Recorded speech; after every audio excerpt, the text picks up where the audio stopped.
तर पूंछ परिसरामध्ये दहशतवादी आणि भारतीय लष्करामध्ये चकमक सुरू असल्याची माहिती मिळते। दहशतवाद्यांच्या हल्ल्यामध्ये जम्मू पोलीस दलातला एक जवान जखमी झालेला आहे, तर भारतीय लष्करानं 2 ते 3 दहशतवाद्यांना घेराव घातल्याचं कळतंय। प्रशांत कदम आपल्यासोबत आहेत। प्रशांत, काय माहिती मिळते सीमेवरनं? ज्ञानदा, मुळामध्ये हे सर्जिकल अटॅक्स करण्याची जी भारताला वेळ आली त्याला कारणीभूत ठरलं होतं, कारण गेल्या 24 तासामध्ये जवळपास तिसऱ्यांदा पाकिस्ताननं शस्त्रसंधीचं उल्लंघन केलेलं होतं आणि गोळीबार सीमेच्या पलीकडून सुरू होता आणि त्यालाच थेट उत्तर देण्यासाठी मध्यरात्री कारवाई सुरू झालेली होती।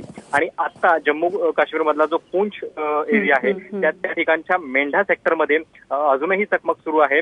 जम्मू काश्मीर पोलीस दलाचे काही विशेष राखीव दलाचे जवान आहेत ते आणि अतिरेकी यांची चकमक सुरू आहे आणि हा जंगलाचा भाग आहे। या ठिकाणीही चकमक, खरं तर आज सकाळी जी चकमक झाली ती देखील याच ठिकाणी होती आणि आता परत त्याच ठिकाणी गोळीबार सुरू आहे।